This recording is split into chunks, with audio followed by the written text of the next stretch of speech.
Assalamualaikum warahmatullahi wabarakatuh. Halo pemirsa, HIV/AIDS bukanlah hal yang baru di telinga kita. Jika dibandingkan dengan penyakit COVID-19 yang muncul di Indonesia pada awal tahun 2020 lalu.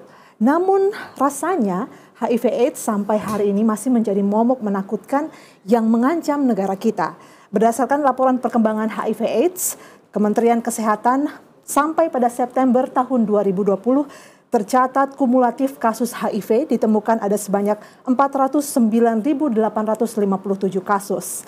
Sementara di Sulawesi Tengah sendiri, berdasarkan data dari Dinas Kesehatan Provinsi Sulawesi Tengah, kasus kumulatif HIV sampai pada tahun 2021 adalah sebanyak 2.519 kasus. Dan data terakhir sampai pada Maret tahun 2022 terjadi kenaikan sampai pada jumlah kumulatif kurang lebih sekitar 2.616 kasus. Akankah HIV/AIDS menjadi ancaman yang terus mengintai kita? Bersama perangi penyebaran HIV/AIDS menjadi tema yang akan kami bahas pada malam hari ini dalam program Bicara Langsung, kali ini ditemani oleh saya Dian Madekawati. Dan pemirsa, untuk membahasnya bersama dengan saya telah hadir di Studio 1 TVRI Sulawesi Tengah. Di sini telah hadir Sekretaris Komisi Penanggulangan AIDS Provinsi Sulawesi Tengah, Ibu Dr. Muslimah Elgadi MSI. Assalamualaikum, selamat malam. Ya. Ibu Dr. Muslimah. Waalaikumsalam warahmatullahi wabarakatuh. Selamat malam dan salam sejahtera untuk kita sekalian. Baik, terima kasih untuk kehadirannya Ibu Dokter. Ya. Dan juga hadir bersama dengan kita dari Pergerakan Perempuan Indonesia Sulawesi Tengah, Ibu Isnawati. Assalamualaikum, selamat malam Ibu Isna. Waalaikumsalam warahmatullahi wabarakatuh. Selamat sore. Iya, dalam keadaan sehat Ibu Isna juga ya? Alhamdulillah. Alhamdulillah, baik. Dan pemirsa, dalam program ini juga pemirsa kami mengundang Anda untuk bergabung bersama kami secara interaktif apabila Anda ingin memiliki pertanyaan dan juga saran di nomor 0451452414. Baik, mengawali perbincangan kita tentang tema yang menarik ini, Ibu Dokter dan juga Ibu Isna, mengenai bersama perangi penyebaran HIV/AIDS. Kami ingin tahu, tadi mungkin ada gambaran sedikit mengenai data keadaan jumlah kasus di Provinsi Sulawesi Tengah, tapi saya ingin mengkonfirmasi kembali kepada Ibu Dokter, bagaimana saat ini kondisi di Sulawesi Tengah, karena ini tren kasusnya naik begitu ya, apakah seberapa urgent kondisi penyebaran HIV/AIDS yang ada di Sulawesi Tengah saat ini, Ibu Dokter? Iya, terima kasih. Tadi sudah disampaikan bahwa kondisi Sulawesi Tengah sampai dengan Maret 2023 ya, jumlah kasus HIV/AIDS di Sulawesi Tengah itu ada 2.616.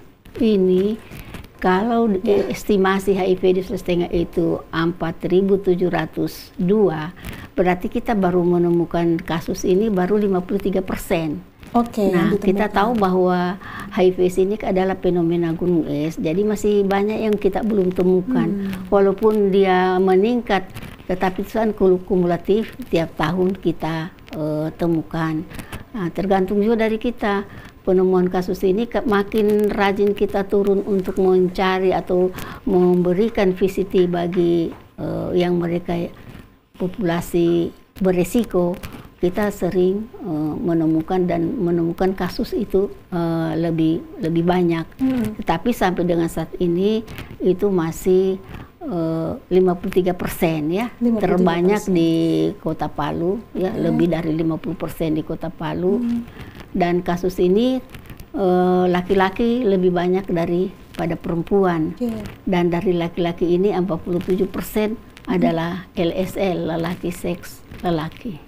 Itu keadaan kita sekarang. Ya, Ibu Dokter, fenomena gunung es ini artinya sebenarnya kasus yang ada itu sebenarnya lebih banyak masih daripada banyak, yang tercatat ya. Makanya dari estimasi tadi baru kita capai 53%, masih ada 47% yang kita belum ketemukan. Ya.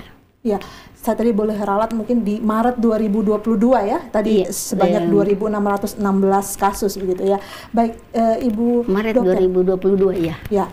Ibu Dokter Muslimah, apa faktor yang kemudian membuat adanya peningkatan ini, Ibu Dokter? Ya, faktor yang membuat peningkatan ini, yang pertama pada mereka yang berperilaku berisiko, ya, dia tidak mau memeriksakan diri, padahal dalam dirinya itu mungkin sudah ada virus HIV. Nah, dia melaksanakan hubungan seks dengan orang lain, berarti dia menambah menularkan ya. Karena kita tahu HIV ini menular melalui hubungan seksual ya, melalui air susu ibu yang HIV positif dan melalui darah. Nah, jadi kalau misalnya sampai saat ini kita belum juga temukan itu yang narkoba, biasanya melalui darah itu narkoba suntik. Tapi data yang ada di Sulawesi Tengah ini kita belum temukan yang narkoba suntik. Tetapi penularan di Sulawesi Tengah ini itu kebanyakan melalui hubungan seksual. Oke, di Sulawesi Tengah khususnya seksual. Melalui hubungan seksual. Ibu dokter, ya. Baik. Bagaimana menurut Ibu Isna memandang mengenai kasus tren yang saat ini sedang naik begitu di Sulawesi Tengah? Saya pikir ini sebenarnya peran utama dari pemerintahan ya. Dalam hal ini Dinas Kesehatan. Dinas Kesehatan kalau misalkan Ibu dokter mengatakan 53 itu fantastis, melebihi dari grafik yang itu udah turun naik ya 50%. Saya pikir pemerintahan kalau misalkan 50% dari tahun grafiknya itu naik, berarti dalam per tahunnya program-program AIDS itu tidak tersampaikan ke masyarakat. Misalkan dalam hubungan seks, pelajaran seks ya ke usia dini, mungkin sekolah-sekolah itu tidak sampai ke masyarakat. Kalau misalkan sampai, itu akan berkurang ke kita. Terus kedua, misalkan ini bukan misalkan lagi, Kota Palu itu yang terbesar ya. Kita minimnya pemblokadian, misalkan ini kan kita banyak 13 kabupaten satu kota, ini bandaranya cuma satu. Nah, untuk kesehatan itu sendiri itu tidak ada data-data yang masuknya, misalkan kan banyak yang buruh-buruh dari luar negeri ya, luar negeri, betul. Ke Morowali itu nggak terkontrol dari Departemen Kesehatan ya, atau Dinas Kesehatan Provinsi Sulawesi Tengah untuk dengan daerah-daerah itu sendiri melaporkan. Terus kedua, maraknya dunia-dunia malam ya. Itu kan biasanya ada mungkin karyawan-karyawannya ya. Sebenarnya kalau misalkan sudah seperti begini, pemerintah Sulawesi Tengah itu mencanangkan dalam per 3 bulan itu harus memeriksakan. Walaupun mungkin misalkan nggak ada, kan kita harus memerangi dari sedini mungkin. Jangan pada saat ini sekarang udah naik tren grup kita lagi nih. Ini kan pemerintahan cuman biasanya gebiarnya di Desember. Iya kan? Di hari AIDS gitu ya? Iya, ini cuman menangnya kita di baliho, spanduk, apa segala macam lah. Tapi kan ini kenyataannya apa? Kita 50% itu, kalau misalkan 50 pas, itu 50-50. Ini kan naik gitu. Menarik sekali, ini hal yang tadi dijabarkan oleh Ibu Isna mengenai faktor-faktor yang mungkin miss atau belum dilihat oleh pemerintah begitu ya. Saya ingin konfirmasi ke Ibu Dokter. Ibu Dokter, menurut Ibu selama ini bagaimana kinerja pemerintah menangani HIV/AIDS? Kita tahu bahwa HIV/AIDS ini kan bukan cuma masalah kesehatan, tapi dia juga masalah sosial, masalah ekonomi, masalah lingkungan, ya perilaku. Nah, oleh karena itu dibentuk Komisi Penanggulangan AIDS yang provinsi itu diketuai oleh gubernur, ketua pelaksananya adalah wakil gubernur. Saya sekretarisnya, kepala dinas kesehatan masuk wakil ketua. Nah, di dalam selama ini ya memang Ibu sampaikan tadi hanya dalam Hari AIDS Sedunia itu gebiarnya, tetapi di dalam pelaksanaan, dalam pencegahan kita sosialisasi melalui media cetak. Itu dalam sudah berapa tahun terakhir ini kita ada pojok HIV di Radar Sulteng. Setiap minggu 1 kali terbit tulisan-tulisan yang berkaitan dengan HIV/AIDS. Kemudian kita sosialisasi ke perguruan-perguruan tinggi, ke sekolah-sekolah. Walaupun terbatas pada saat COVID ini, memang kita terbatas. Yang kita kirimkan ke sana biasanya spanduk, leaflet, karena tidak boleh ketemu langsung sejak adanya COVID ini. Jadi kita berbagai upaya yang kita lakukan memang tidak secara terus-menerus karena keterbatasan juga dari pemerintah. Baik, itu mengenai upaya-upaya yang sudah dilakukan. Baik, Ibu Dokter, kalau tadi menanggapi apa yang Ibu Isna sampaikan, menarik ini bahwa kalau sekarang kan Sulawesi Tengah sudah lebih berkembang ya, kita punya perusahaan-perusahaan asing begitu dengan keluar masuknya warga negara asing. Apa yang sudah dilakukan oleh pemerintah menanggapi hal ini? Seharusnya memang setiap yang masuk itu harus dites HIV, baik yang keluar maupun yang masuk. Jadi TKI kita kalau keluar itu harusnya kita tes HIV, kemudian dia kembali kita tes juga. Tapi ini masih terbatas. Kita juga sudah kerjasama dengan Naker Trans ya, di mana dalam hal ini di dalam pemeriksaan belum, tetapi di dalam sosialisasi melalui Naker Trans itu sudah juga dilaksanakan. Hanya keterbatasan tadi. Kami sudah hasil rapat itu kita harapkan memang ada tes, tapi ya sebatas masih di dalam wacana, tetapi belum ada pelaksanaan. Sebaiknya memang harus ada tes. Masih ya? terbatas begitu Iya. ya, Iya. Ibu Dokter. Iya. Ibu Dokter, lalu apa program pengendalian dalam hal ini? Tentunya KPA di sini selaku lembaga yang berkonsentrasi dalam penanggulangan HIV/AIDS. Seperti apa program pengendalian HIV/AIDS yang sudah dilakukan selama ini? Jadi program pengendalian itu ada satu untuk pencegahan, pengobatan, dan perawatan. Nah, di dalam pencegahan tadi kita kan sering melakukan sosialisasi ya, baik pada sasaran terutama kalau pada mereka yang berperilaku berisiko, yaitu gay ya, biasa kita LGBT. Nah, itu bisa kita kerjasama dengan komunitas mereka yang kumpulkan teman-temannya, baru kita sosialisasi ya. Nah, itu untuk pencegahan. Dan untuk pengobatan harus kan ditemukan dulu. Jadi di sini ada voluntary counseling test. Mereka itu harus ditemukan dan dikonseling dulu. Masalahnya sekarang tidak ada yang mau sukarela datang. Voluntary tadi sukarela datang. Oleh karena itu kita kerjasama dengan LSM Peduli AIDS, kerjasama dengan organisasi komunitas, juga ada PKBI yang mereka itu sebagai penjangkau dan pendamping ya.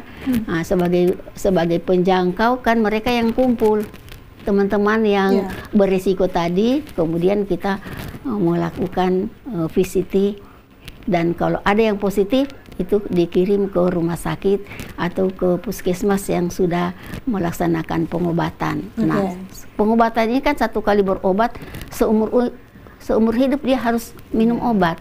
Oleh karena itu perlu pendampingan. Nah, pendampingan ini oleh Komisi Penanggulangan AIDS kita juga ada ada pendampingan di Rumah Sakit Undata, Rumah Sakit Anutapura, Rumah Sakit Madani untuk level provinsi ya.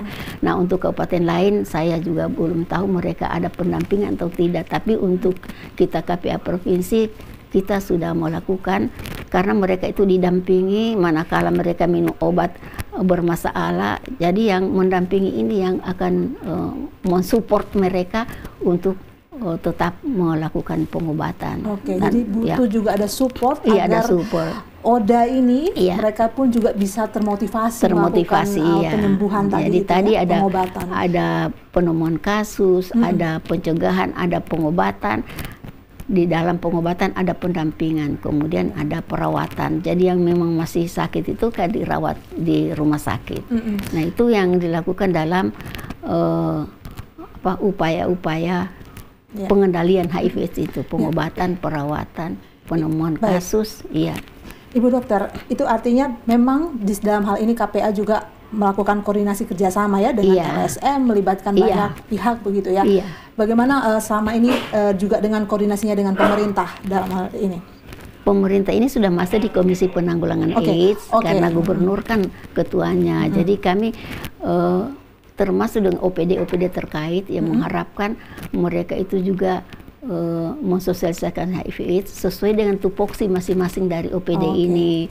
Namun juga belum optimal ya, itu biasanya. Jadi di sini kepedulian dari pimpinan, kepedulian juga dari masyarakat. Nah, khusus untuk masyarakat yang peduli AIDS, di Kota Palu ini ada yang dibentuk warga peduli AIDS. Mereka itu memantau mereka tadi yang berperilaku berisiko tadi, menghayu-hayu mereka mau ke puskesmas untuk VCT. Nah, itu ada. Warga peduli AIDS. Ini salah satu program juga ya? Salah satu program juga. Ini bagaimana bentuk mereka, kontribusi mereka kepada para ODA ini? bukan ODA ya, warga ya, terutama yang banyak orang yang berisiko di situ. Jadi misalnya ada kumpulan-kumpulan remaja yang memantau di situ, mereka menghayu-hayu. Kalau misalnya dia suaminya mungkin dari pelaut, ya mungkin didekati untuk mau memisahkan diri. Jadi bukan kepada ODA, tapi orang yang mungkin memiliki resiko. Iya. Orang juga yang kerja malam, pergi malam pulang pagi, itu dipantau juga, dihayu-hayu juga dia mau supaya cek dini begitu ya? Iya, supaya sedini mungkin ditemukan. Baik, oke. Saya ke Ibu Isna. Ibu Isna, di mana posisi perempuan dalam hal ini, dalam hal kalau bicara penyebaran HIV/AIDS, di manakah posisi perempuan? Kalau posisi perempuan, saya sangat bersyukur sekali Ibu Dokter bilangnya posisi AIDS kali ini didominasi oleh laki-laki. Ya. Saya bersyukur sekali, dalam artian berarti perempuan yang sadar untuk sekarang. Biasanya kan perempuan yang banyak, tapi dalam hal ini laki-laki.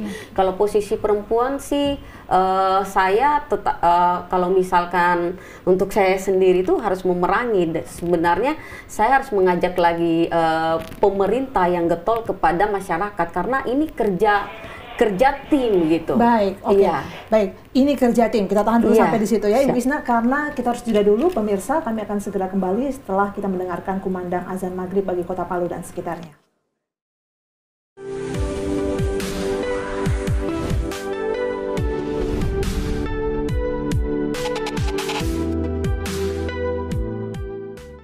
Baik pemirsa, Anda kembali bersama kami dalam program Bicara Langsung. Kami masih membahas mengenai tema pada malam hari ini bersama perangi penyebaran HIV/AIDS. Di sini kami bersama dengan Ibu Dr. Muslimah selaku Sekretaris Komisi Penanggulangan AIDS Provinsi Sulawesi Tengah, dan juga Ibu Isna selaku Ketua Pergerakan Perempuan Indonesia Sulawesi Tengah. Dan melanjutkan diskusi kita tadi, Ibu Dokter, bahwa langkah deteksi itu memang perlu dilakukan kesadaran ya untuk setiap orang ya, menghayu-hayu seperti kata Ibu tadi ya, mengajak orang. Tapi juga kesadaran kita mengecek diri kita juga itu perlu Ibu Dokter ya. Dan tahapan itu nanti tidak boleh berhenti hanya sampai mengecek dini, tapi juga ada pengobatan. Nah, ini mengenai obat, Dokter, ada obat ARV begitu ya, yang memang untuk orang yang terkena HIV. Ya, seperti apa itu obat itu, Dokter? Jadi kalau orang sudah positif HIV, sekarang ini kan kita punya rumah sakit rujukan Undata, Madani, Antapura. Mereka itu kan dikonseling lagi untuk minum obat antiretroviral ini. Jadi sebelum mereka minum obat ini memang dikonseling dulu untuk obat ini, diberitahu bagaimana efek sampingnya, bagaimana kapan dia minum obat, dan seterusnya dia harus minum obat. Jadi itu bermacam-macam obat antiretroviral ini. Kalau misalnya dia tidak cocok satu ini, ya mungkin obat yang lain diberikan. Oleh karena itu tetapi harus diperiksa oleh dokter dulu untuk mendapatkan antiretroviral ini. Nah, saat ini obat itu masih disiapkan oleh pemerintah. Padahal harganya mungkin untuk 1 bulan itu paling kurang 1 juta. Itu baru lini pertama. Kalau itu lagi karena dia tidak tidak seterusnya minum obat dia ini, mungkin tidak mempan lagi, itu ganti obat lain, itu sudah lebih mahal lagi harganya.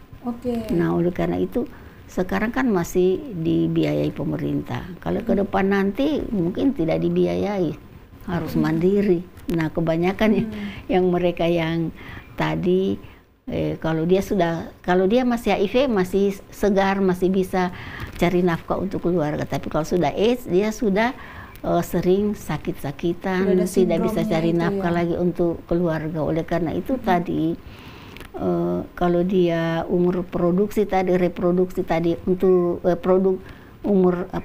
produksi tadi yang banyak ya. Kalau dia sakit-sakitan, bagaimana dia mencari nafkah untuk keluarga? Oleh karena itu pengaruh pada masalah ekonomi. Jadi saat ini obat ARV ini sendiri ditanggulangi oleh pemerintah gitu ya? Iya, masih untuk obatnya masih ditanggulangi. Sedangkan untuk VCT tadi, voluntary encouragement tadi, itu tidak dipungut biaya. Cuma orang yang tidak mau datang, mungkin dia malu. Ini juga Ibu Dokter menjadi pertanyaan. Mungkin orang ini tidak mau datang karena dia merasa bahwa saya tidak terkena HIV. Maksud saya ya HIV di sini. Lalu bagaimana Ibu Dokter? Mungkin bisa kita perjelas dulu. Orang yang terkena HIV itu sebenarnya seperti apa? Cara kerja virus ini itu seperti apa, Ibu Dokter? Oh iya. Jadi virus ini HIV, Human Immunodeficiency Virus. Virus ini menyerang sel tubuh manusia, yaitu sel darah putih. Yang sebenarnya sel darah putih ini tugasnya adalah mempertahankan daya tahan tubuh. Tapi karena dia dirusak oleh virus ini, maka dia akan menurun daya tahan tubuhnya. Karena menurun daya tahan tubuh ini, maka penyakit lain mudah masuk. Seperti TBC, diare, dan sebagainya. Ada jamur. Nah, dengan masuknya penyakit lain ini, itu menimbulkan gejala. Kumpulan gejala itulah yang disebut dengan AIDS. Jadi HIV itu virusnya, sedangkan AIDS gejala penyakit yang ditimbulkan karena daya tahan tubuh tadi turun, penyakit lain yang masuk. Kalau misalnya TBC, ya gejala TBC sudah dikasih obat TBC tidak sembuh-sembuh. Tetap dia ini. Oleh karena itu sekarang setiap orang yang TBC periksa HIV. Setiap orang HIV periksa juga TBC-nya. Jadi ada kesinambungan, ada hubungan. Ada kolaborasi, ada ini untuk menemukan kasus ini. Kalau kita baca dari informasi-informasi bahwa HIV ini memiliki masa inkubasi ya, kemudian nanti dia sampai ada AIDS muncul, gejala-gejala itu muncul, ada rentang waktu begitu Ibu Dokter ya? Ini masuknya virus ini, dia begitu masuk dalam tubuh kita, dalam waktu 0 sampai 3 bulan, bahkan sampai 6 bulan, belum terdeteksi. Belum terdeteksi, virusnya sudah ada, tapi belum terdeteksi. Nah, di dalam masa, ini namanya masa jendela ya. Di dalam masa jendela ini sudah bisa menularkan pada orang lain. Nah, itu yang biasanya terjadi pada mereka yang mendapatkan transfusi darah. Kalau misalnya pada saat pemeriksaan itu tidak terdeteksi HIV, nah berarti dia bebas, bisa dipakai transfusi. Tapi kalau dia dalam masa jendela, itu bisa saja bisa saja menularkan pada orang yang ini. Berarti kalau di masa jendela itu Ibu Dokter, kalau dites itu bisa sudah positif ya, walaupun belum ada gejalanya. Iya. Dalam anunya, dalam darahnya sudah ada virus, tapi pada saat diperiksa itu belum terdeteksi, sehingga masih bisa dipakai. Kalau misalnya dia mendapatkan transfusi darah, nah, masih bisa dipakai transfusi karena tidak terdeteksi pada masa jendela. Tidak terdeteksi pada masa jendela? Pada jendela belum. Jadi, tapi virus sudah ada, dan kalau dia berhubungan seks dengan orang lain, sudah bisa menularkan pada orang lain. Wah, ini agak mengejutkan Ibu Dokter ya. Berarti kalau transfusi darah itu apakah ada pengetesan HIV itu tidak ada ya? Itu pun tidak terdeteksi tidak karena masa jendela. Oleh karena itu bisa dia kena dari orang yang ditransfusi, bisa kena HIV karena dia dapat transfusi. Itu tadi, itu dengan tidak disengaja ya. Karena pada saat pemeriksaan dia masih negatif. Tidak ditemukan virus di dalam darahnya.